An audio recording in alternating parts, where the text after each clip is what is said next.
Highlights from the biggest moments. Listen to Mike Shilt's post-game comments. Plus, we'll bring you today's play of the game. From the Padres Radio Network, here's Sam Levitt. A really tough evening for the Padres tonight in Sacramento as they fall to the Athletics by a final score of 10-4. Welcome into our Jamul Casino Resort post-game show. Sam Levitt with you inside our San Diego studios. Hey, player, when it comes to giving you what you want, Jamul Casino Resort isn't playing around. It's way more than a place to game. It's a place where you can stay and play in every possible way. Jamul Casino Resort, the player's place. Well, we began the pregame today, by telling you about the Padres' 9-2 record in 11 games so far this season, tying for the best record through 11 games in franchise history. We told you that not only did the Padres have the best record in the National League West, but also entering today the best record in all of Major League Baseball. And the main story tonight in Sacramento isn't the fact that the Padres lost this game. You lose baseball games. Padres still 9-3 through 12 games, which will certainly take. But the main story is, number one, earlier in the day, we found out Jackson Merrill was going to the IL with a hamstring strain, 10-day IL, hopefully nothing too serious for Jackson. And then over the course of this game, Jake Cronenworth came out after taking a swing and clearly feeling uncomfortable. And then later in the game, Fernando Tatis Jr., after he a little bit earlier in a plate appearance, I believe in the second inning, appeared to be in discomfort after a swing he took. He would later come out of the game with an apparent injury. So we will find out from Mike Shildt the latest on Tatis and Cronenworth. But all in all, on a day that began with the Padres having a 9-2 record and you feeling really, really good about where they are, and you still feel that way based on the record. Tell you what, ended up being a rough night for the Padres, not only because they lose this game 10-4. Dylan Cease really, really struggled in his start. We'll have more on him coming up later. But now some, I think, legitimate concern with Fernando Tatis Jr. and Jake Cronenworth, both who came out with injuries after swings in this game. Kind of weird coincidence that both those guys took swings and looked uncomfortable and they come out of the game. So again, we'll go back to Sacramento, hear from Mike Shildt coming up in just a little bit. Stay tuned for that. Obviously, that's right up there at the top of the list of things we want to have updates on what happened with Fernando and Jay Cronenworth. But quickly, just a frustrating game for the Padres as well. They jump out to a 3-0 lead all over Jeffrey Springs in the first inning. You're feeling really good about where they're at heading to the bottom half of the first inning. An early 3-run lead. Dylan Cease on the mound, and Dylan was just hit hard in this game. Gave up 6 runs in the first inning. 9 earned runs total, the most earned runs he's ever given up in any start in his career. 9 hits allowed. The A's were just on him. They were hitting him hard, and it was from the get-go, from the first inning into the third, when he gave up 3 more runs. So it was a really tough start for Dylan Cease, and a really tough day for the Padres between what was sort of a not-so-fun game, the way it all panned out, and obviously the injury to Jackson Merrill. We know the deal with him. He's on the IL, but now some concern with Jake Cronenworth and Fernando Tatis Jr. We'll step aside. When we come back, we have the radio highlights again. Stay tuned if you want the update on Fernando and Jake. We'll get that from Mike Shildt, I'm sure, coming up in just a little bit. So stay with us. Final score in Sacramento tonight, A's 10, Padres 4. Our postgame coverage continues after this.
Final score in Sacramento tonight, the A's 10 and the Padres 4, as the Padres and A's have split the first two games of this three-game set. Sam Levitt with you on our Jamul Casino Resort Padres post-game show here on the Padres Radio Network. Good to have you with us on this Tuesday evening. We'll hear from Padres manager Mike Shildt coming up in just a handful of minutes, so stay tuned for that on what was a difficult night and early day for the Padres, with the early news being Jackson Merrill going to the IL with a hamstring strain, placed on the 10-day IL. Oscar Gonzalez recalled from AAA El Paso. And now, after tonight, not only a really tough night, Dylan Cease, obviously a rough outing for him, losing 10-4, but both Jake Cronenworth and Fernando Tatis Jr. coming out of this game with apparent injury. So again, we'll hear from Mike Shildt coming up in a little bit, and to hopefully have the latest updates on both Fernando and Jake. But right now, let's recap this game from start to finish. Which moments determine the outcome of today's game? We'll paint you a picture with our game highlights on the Padres Radio Network. For the second time on this road trip, we had a wild first inning. There were 2 outs and nobody on in the top half of the first. Jeffrey Springs on the mound for the A's, and Manny Machado dug in. In as many attempts on the year for Manny, he is still looking for his first home run. On 2-0, Springs delivers, and Machado sends it in the air to right field and deep. Butler is back. He is at the wall looking up. He's got his first home run here in 2025. Opposite field for Manny Machado. Little Oppo Taco for Manny. It was 1-0 Padres in the first inning. Padres weren't done. Xander Bogaerts singled. Yuli Gurriel was next. 1-1, laced down into left center field. Going to be a hit for Gurriel, and it's going to bounce in the gap roll all the way to the base of the wall. Xander rounding third on his way. There will not be a relay to the plate. Yuli Gurriel is second RBI of the year. A double here to bring home Bogaerts, and the Padre lead is 2-0. After a walk, it was Jose Iglesias. Here's the pitch. Iglesias reaches for it, bounces it out to third base. Collected by Urshela. High throw to first, and Soderstrom came off the bag. He appears to be hurt as Gurriel comes in to score, and Cronenworth goes to third. The Padre lead is now 3-0. Soderstrom would end up staying in the game. It was an error on the throw from the third baseman, Gio Urshela. So a 3-0 Padres lead. Padres feeling good. They're up by 3 runs early. Dylan Cease taking the mound, but then a leadoff single, a 1-out walk. That set things up for the A's' J.J. Bleday. At the belt, long pause now. The pitch, that's lined into right center field. That's going to get down, and a base hit. It will kick and roll all the way past Lockridge. Butler has scored. Soderstrom with a bad ankle on his way. It's a 2-run double for J.J. Bleday, and now a 3-2 game here in the bottom of the first inning. A's, unfortunately, were just getting started. Next up, Miguel Andujar. 0-2 the pitch, and Andujar swings, lines it into center field. Lockridge charging. It's going to bounce in front of it. With 2 outs, Bleday will score easily from second base. RBI single, Miguel Andujar. And we start over here in the bottom of the first inning. It's now 3-3. Jacob Wilson then singled to put 2 on again. That brought up Gio Urshela. Pitch to Urshela, swung on, line to left field. Iglesias over towards the line, not going to get there. And it gets past and goes all the way to the wall. And Duar has scored. Wilson on his way. Bogaerts' relay is not in time. A 2-run double for Urshela. And the A's, a 5-run first inning, have gone in front 5-3. So a 5-3 game, A's in front. Max Muncy then hit another RBI single to score Urshela. It was a 6-run, 6-hit bottom of the first inning against Dylan Cease. The A's led 6-3 after one inning. Padres then loaded the bases with nobody out in the second. They scored 1 run on a Xander Bogaerts sac fly. It was 6-4.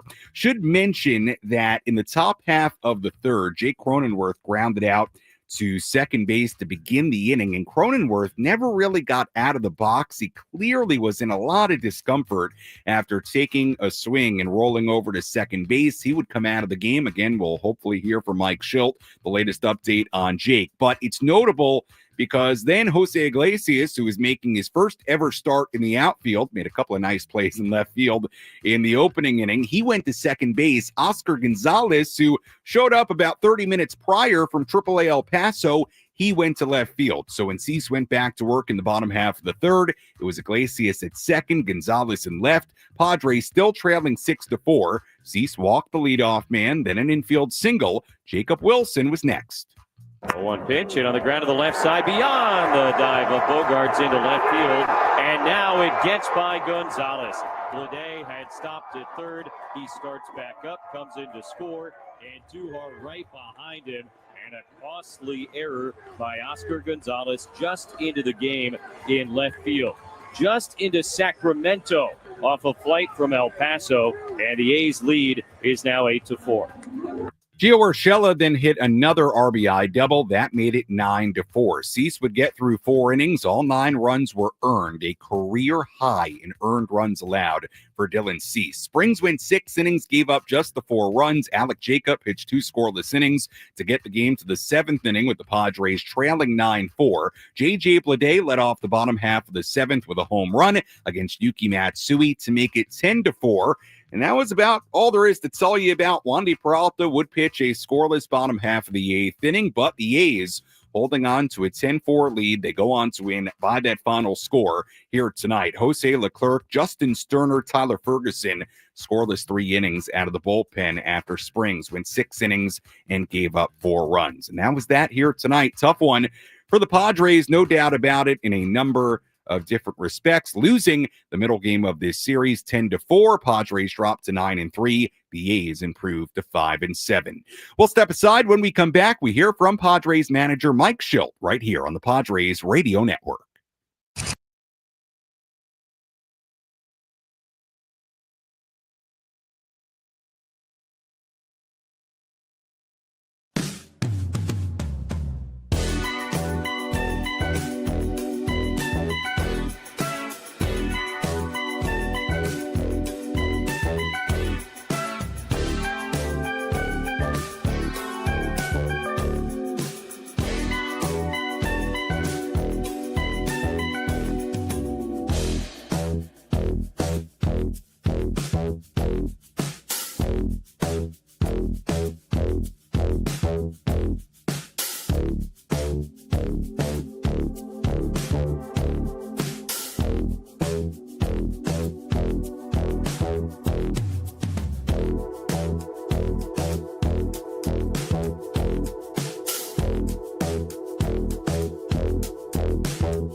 Back here on our Jamul Casino Resort Padres post-game show here on the Padres Radio Network. Sam Levitt with you inside our San Diego studios. Final score in the middle game of this 3-game set in Sacramento, A's 10 and the Padres 4. But again, the final score just really part of the story here tonight. Fernando Tatis Jr. exiting the game with an apparent injury. Jake Cronenworth also exiting with an apparent injury earlier in the game. So obviously those two big players and big headlines in this game right now. Padres manager Mike Shildt spoke with the media in Sacramento just a few minutes ago. Let's hear some updates from Mike. Let's pull up a seat in the manager's office and hear from Padres manager Mike Shildt, served up by Sin Lee Food, where fresh meets flavor. Find farm fresh produce, bold Asian spices, and gourmet ingredients at 4665 El Cajon Boulevard. Sin Lee Food, the cook's Asian resource. Mike, what can you tell us about Fernando Tatis? He's a really good player. He's one of the best players in our league, and I love having him on our club. But he did go out. Just a little discomfort on the slide at third. Checking out medically, everything seems to be intact and good shape and strength good, and he's not overly concerned. So we erred on the side of caution tonight, and we'll evaluate it. Where is that? His shoulder. Shoulder. He had winced an early swing. He had winced after taking an early swing. Do you know anything about that? Have it starting there? Or? I know that when he slid into third is when he experienced some discomfort. What's going on with Jake? Jake, some more cramping from 2 days ago from getting hit in the ribs. And it just, like I said, cramped up on him and just cramped and just like, we've all cramped. And, again, not overly concerned. Clearly Jake had to come out, but err on the side of caution and evaluate tomorrow. Would there be any timeline right now on Fernando, or is that kind of still up in the air in terms of figuring out? I think it's day to day. The slide, was that the slide in the first inning or in the third base? I'm trying to remember specifically. That was a slide later. Okay. Yeah. He, obviously, like you've say Winners Find Solutions. Like what, right. what is this? What does this kind of challenge present to you guys if either of these guys miss time, knowing that Jackson's on the IL already? It means that, what I'm confident will happen, guys will step up and perform. We got a good club. We got a lot of good parts to it. We got guys that are more than capable of showing up tomorrow and, help us win a Major League Baseball game. Given that Fernando has had surgery before, do you expect to maybe err on the side of caution with him? I think we'll definitely be on the side of caution with him and Jake, just making sure. Well, we also saw Oscar had to rush into the game here. What kind of circumstances for him, getting here and then getting to the game, and obviously, tough bounce, maybe not being warm. I think he was warm. It's not an easy travel day. He got here, showed up. These guys have been playing baseball a lot of years, so I don't think he'd make an excuse for anything. His flight got in before the game, got here, came out, and as circumstances had it, his spot was called. What did you see from Dylan today? I thought the stuff was good. The stuff was coming out. All the things that Ruben and the group checked for during and after the game were, reminiscent of who Dylan is. They were definitely firing early, and they got some balls that found some holes, some softer contact, whether through the holes or some balls that came in the outfield, and then got some balls in the center part of the plate that they put better swings on. That was Padres manager Mike Shildt after this 10-4 defeat up in Sacramento. Sam Levitt back with you on our Jamul Casino Resort Padres postgame show here on the Padres Radio Network. So let's recap what Mike Shildt had to say there about Fernando Tatis Jr. and Jake Cronenworth. We'll start with Cronenworth, called it cramping. Sounds like it's related to Jake getting hit by a pitch on Sunday. You might remember Jake in his first plate appearance on Sunday with Ben Brown on the mound. He took a pitch right in the ribs. It looked really, really painful. Ended up staying in fact, had 2 more hits in that game, had the home run yesterday. So it has not impacted Jake's offense, his performance, but apparently cramping related to him getting hit by that pitch, and it looked uncomfortable when he got hit by the pitch, but obviously he's looked fine last couple of days. So hopefully that's not anything too serious for Jake Cronenworth, but certainly makes sense that he could be feeling some of the effects of that even a couple of days later. So that's the update on Jake Cronenworth. As far as Fernando Tatis Jr., Mike Shildt calling it day-to-day. Discomfort in his shoulder. Now, I didn't hear at any point there them specify which shoulder, but when the surgery he had to his left shoulder back in September of 2022 was brought up, Mike didn't say, no, it's his right shoulder. So I don't want to assume that it's his left shoulder without actually hearing that from somebody with the Padres. But let's just, for this case, assume it is the left shoulder.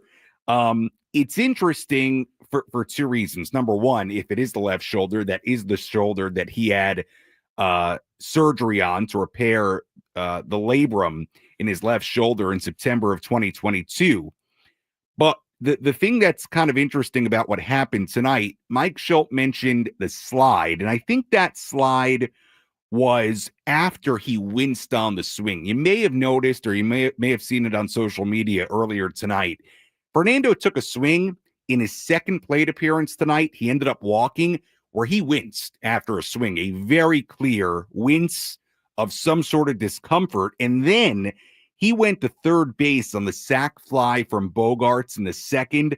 On that play, Maldonado scored. Fernando went to third on that sac fly. And when he went to third and he slid, you might remember he took a while to get up. Jesse mentioned it on the broadcast. I know they showed it on TV as well. If you're joining us after watching the TV broadcast tonight, he took a while to get up. It sort of looked like something was not right. So the only information we have tonight, day-to-day, shoulder discomfort. Again, I didn't hear a specification on which shoulder there, but there is discomfort in the shoulder for Fernando Tatis Jr. He did have, just so you know, for context, that left shoulder surgery in September of 2022. Have no idea if it's that left shoulder, but it is day-to-day, and you heard Mike Shildt allude to the idea that they will proceed with caution with both Fernando and Jake, which I think makes a lot of sense this early in the season and how important those two players are to the San Diego Padres. And look, I said it in the opening segment. I'll say it again. This was not a great day for a team that's 9-2, and or at least 9-2 entering today, not 9-3, but 9-2, tied for the best record in franchise history through 11 games, best record in Major League Baseball entering today. It ended up not being a particularly great day because they lost the game. Dylan Cease really struggled, and now you have Jackson Merrill on the IL with a strained hamstring earlier in the day. And now I think some real concern about what's going on with Jake and Fernando. So was not a great day in Sacramento.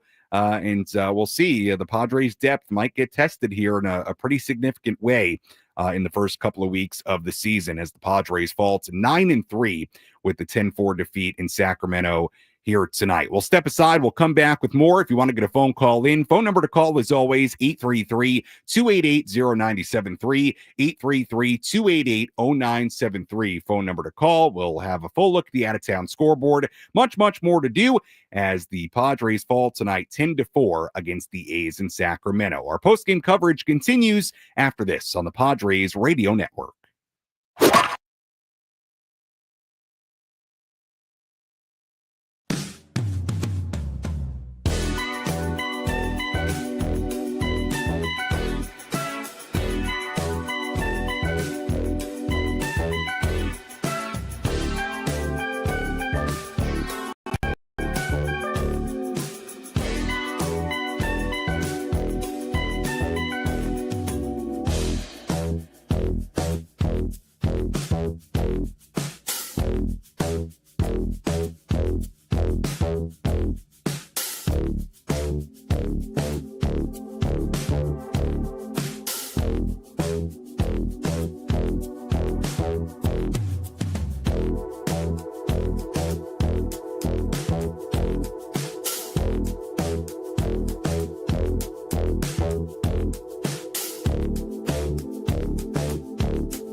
Final score tonight in Sacramento, the A's 10 and the Padres 4. Welcome back to the Jamul Casino Resort post-game show, brought to you by the all-new Jamul Casino Resort, the Players' Place. Sam Levitt with you inside our San Diego studios. Padres fall in the middle game of this three-game set. Rubber match tomorrow afternoon in Sacramento. We'll have more on that game coming up a little bit later on. We'll have a full look at the out-of-town scoreboard coming up in just a bit as well. After we heard from Mike Shildt in our last segment, I said that at no point during that did I hear a specification on which shoulder it is, the discomfort for Fernando Tatis Jr., why he came out of today's game. Well, AJ Cassavell, Padres beat reporter for MLB.com, tweeting it's left shoulder discomfort for Fernando Tatis Jr. So, look, that could have been asked just off camera after they were done. So it is the same shoulder, just so you know. I'm not jumping to any conclusions here. I'm not a doctor. I have no more information than you have right now. But just so you know, that is the same shoulder that Fernando had the labrum surgery on in September of 2022. So, look, I don't know how you hear that and you don't have some level of concern that Fernando, for whatever reason, whether it was on the swing where he winced or on the slide shortly after that he had discomfort in his left shoulder. To me, it's not nothing, but we'll see. Hopefully it is something minor. Hopefully it is something that doesn't require an IL stint. We will see what the updates are in the days to come. The good news, I suppose, is that Mike Shildt called it day-to-day as far as tonight. So we'll see what the updates are tomorrow and in the days to come, but I would imagine they're going to be pretty cautious with Fernando and Jake Cronenworth and Jackson Merrill right now, went on the IL earlier today. But I will say this, even with caution, and they should use caution for those three guys and whatever they're dealing with, tell you what, those three guys out of the lineup at one time, all of a sudden, this team's depth is going to get tested in a major, major way. I mean, you're looking at a situation tomorrow where if Cronenworth isn't in there, I would highly assume that Jose Iglesias would play second base. I would assume Brandon Lockridge is probably going to be in center field tomorrow. I'd assume that Jason Hayward will play left field. So they're going to have their depth tested really quickly if those guys are out even for just a couple of days or if unfortunately they're out for any kind of extended period of time. It is a right-hander on the mound for the A's tomorrow. We'll have more on that coming up later, but that is the latest on Fernando Tatis Jr. and Jake Cronenworth after both players come out with injuries earlier in tonight's game. Let's tell you about tonight's catch of the game. Which defensive play had the biggest impact on today's game? He is at the wall, leaps up, and he makes the catch. This is the catch of the game. Gonna hang a star for Jackson Merrill. Reeled in by Anthony's Fish Grotto La Mesa, celebrating 80 years of seafood excellence. Our catch of the game here tonight, we don't usually do this where we don't actually give you a call, a piece of audio with it, but we're going to do it tonight. How about Jose Iglesias? Tell you what, makes his first ever start in the outfield tonight ever. Never played an inning, an out in the outfield in his now 13-season major league career. His minor league career, when he played in Cuba as a young player, never in the outfield. And you know what? In the first inning, as they say, the ball will find you, right? In the first inning tonight, out of the first four batters, the two first balls, or I should say the first two balls that were put into play with outs recorded, guess what? They went to Jose Iglesias. He had to come in on one. He had to go back into his left on another, and he made two really nice plays on those fly balls to left field. So through a couple of innings, Jose Iglesias, the left fielder, looked very good, very competent out there. So for that reason, Jose Iglesias, take your pick. One of those plays in the first inning in left field, our catch of tonight's game. Again, phone number to call if you want to get involved, 833-288-0973, 833-288-0973. The phone number, as always, to chime in after the Padres lose 10-4 to the A's on this Tuesday evening. Let's take a full look at the out-of-town scoreboard. Let's take a trip around the bigs to highlight the scores that matter most with our out-of-town scoreboard. Presented by Jensen Premium Beef Patties. Always a hit for grilling. Everything has gone final across the major leagues so far today. Tigers beat the Yankees 5-0 in Detroit. Tigers hitting 3 home runs in the 4th inning of that game to blank the Yankees. Guardians beat the White Sox 1-0 in Cleveland. They beat them on a walk-off walk in the bottom half of the 9th inning. Nolan Jones at the plate with the bases loaded. He walks, winning run comes in, and that's the way the Guardians won on opening day in Cleveland. Mets beat the Marlins 10-5 in New York. Cardinals beat the Pirates 5-3 in Pittsburgh. Nationals beat the Dodgers 8-2 in D.C. James Wood, former Padre prospect, part of the Juan Soto deal, hit 2 home runs in that game for the Nats. Blue Jays beat the Red Sox 6-1 at Fenway Park. George Springer, a home run in that game for Toronto. Angels beat the Rays 4-3 in Tampa Bay. Braves beat the Phillies 7-5 in Atlanta. Royals 2, Twins 1 in Kansas City. Cole Reagan's a very solid start in that game for Kansas City. He struck out 11. Cubs beat the Rangers 10-6 in Chicago. Brewers beat the Rockies 7-1. In Colorado, Christian Yelich and William Contreras hit back-to-back home runs in that game for Milwaukee. Diamondbacks beat the Orioles 4-3 in Arizona. Astros beat the Mariners in 12, 2-1 in Seattle. And finally, Reds beat the Giants 1-0 in San Francisco earlier in San Fran. And that is a full look at the out-of-town scoreboard on this Tuesday night. Let's go to the phones. 833-288-0973, 833-288-0973. We go to Chula Vista. It's Eric. Eric, you lead us off tonight. Go ahead. Hey, Sam. How you doing? Thanks for the call. Hey. Hey, you know, the Padres facing adversity, right, early in the season. And it's not going to be easy to deal with, you know, and then their starting rotation as well. They just don't seem to have gotten their sequence down. You know, Dylan Cease's third start, you would think, you know, he'd have something going, but they're going to need to turn this around. And we're slowly approaching the 30-game sample size, which is going to say a lot about this team once our rotation gets, you know, six times through. So we'll see how they do, Sam. Thank you. All right, Eric, appreciate the phone call. Look, they're still a ways away from 30-game sample size. They've only played 12 so far, 9-3, so we're not even halfway there. But to your point, Eric, look, with Jackson on the IL and now the potential that Jake Cronenworth and Fernando Tatis Jr. could head that way or at least miss a little bit of time, look, this team's depth is going to be tested right away out of the gate in the first couple of weeks. If those guys miss any significant amount of time, even if they're out for a few days, it will be tested. So look, every season, even as this team was off to the 7-0 start, 9-2 start, now 9-3, still off to a really, really good start. Doesn't take away from the way they've started through 12 games.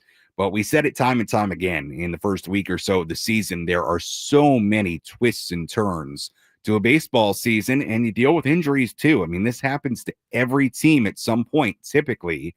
And the Padres last 48 hours or so, unfortunately, hit with a little injury bug right now, which happens. You hope it's nothing too serious for any of these guys, but there's no doubt that if Fernando or Jake are out for even just a few days, your depth is going to be tested in a major way here in the next couple of weeks. As far as the pitching, look, Dylan Cease had a tough first outing of the year. He was a lot better in his outing against the Guardians. You hoped he could take some of that momentum and bring it into this start. Did not go that way. This was a tough one for Dylan Cease. He just got hit really hard. Hit early, too, in counts. I mean, the A's were on him early in these at-bats. They really, really were. I mean, I thought it during the game, and I'm not saying I saw anything. I'm not saying I heard anything. I didn't. But they were so on Dylan Cease in that first inning and then in the third, it almost made me wonder, to be honest, was Dylan tipping pitches? They were so on him in a way that you just don't see with Dylan that it made me wonder that. It really did. I mean, it was odd to see the A's be so on him so early in that game and so early in counts. It really was surprising. I mean, 9 earned runs. It set a career high for Dylan Cease. He had never given up 9 earned runs in a game. 4 innings, 3 walks. He struck out 4, 9 hits, only 78 pitches. I mean, it was a little startling to see. It really, really was. And I think, the part that really hurt about it was the Padres had a 3-0 lead. I mean, after a half inning today, you're thinking, all right, they're all over Jeffrey Springs. It's 3-0. Dylan Cease on the mound. You got a really good shot to win this game, and just evaporated really quickly. A 6-run bottom half of the first inning, and they were on him in a really significant way. So, look, the Padres need Dylan Cease. They do. You hope he's better the next time out. I mean, that's all you can really hope for. We know Dylan, when he's at the top of his game, is as good as anybody, really, when he's at the top of his game. But this was a rough one here tonight for Dylan Cease. And again, a career-high 9 earned runs given up for Cease against the A's. We'll step aside. When we come back, we have our play of the game, wrap things up, get you ready for the rubber and final game of this series tomorrow. Final score here tonight, the A's 10 and the Padres 4. Our post-game coverage continues after this.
Back here on our Jamul Casino Resort Padres post-game show here on the Padres Radio Network. Final score here tonight, the A's 10 and the Padres 4. Bright spot here tonight, Manny Machado hitting his first home run of the season, made it 1-0 in the first inning. Padres again would go on to score 2 more runs in the top of the first inning, take a 3-0 lead, and then it all kind of unraveled from there.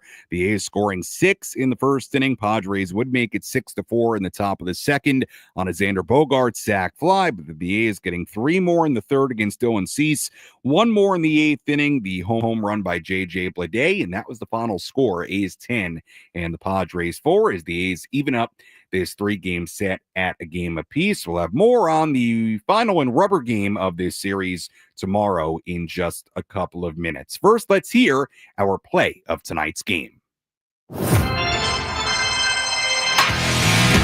The line between winning and losing can be razor thin. Which play was the difference between victory and defeat? This is today's play of the game, presented by Bill Howe Plumbing, Heating, and Air.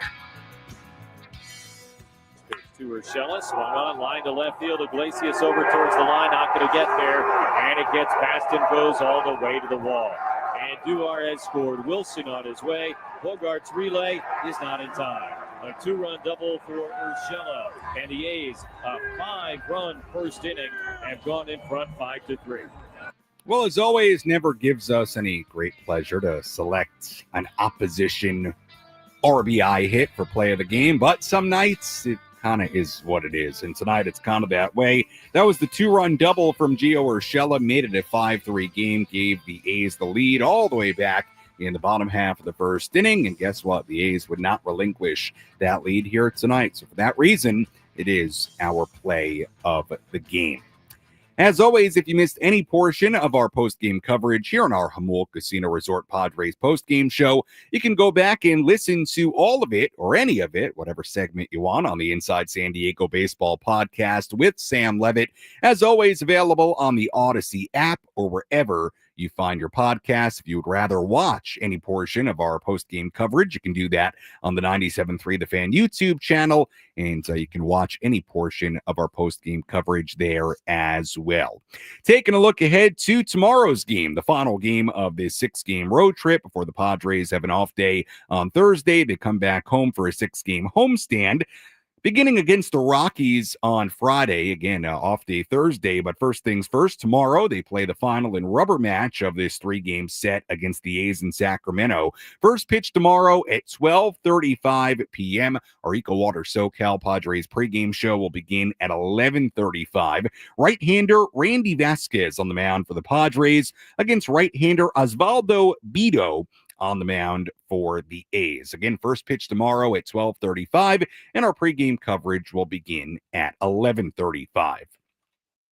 Taking a look at the final totals here tonight for the Padres: 4 runs, 11 hits, 1 error. They left on 10. For the A's, 10 runs, 13 hits, 1 error, and they left on 5. Winning pitcher tonight, Jeffrey Springs, who improves to 2-1. Losing pitcher was Dylan Cease, who drops to 1-1. Time of game, 2 hours and 37 minutes, and the crowd at Sutter Health Park in Sacramento, 9,018.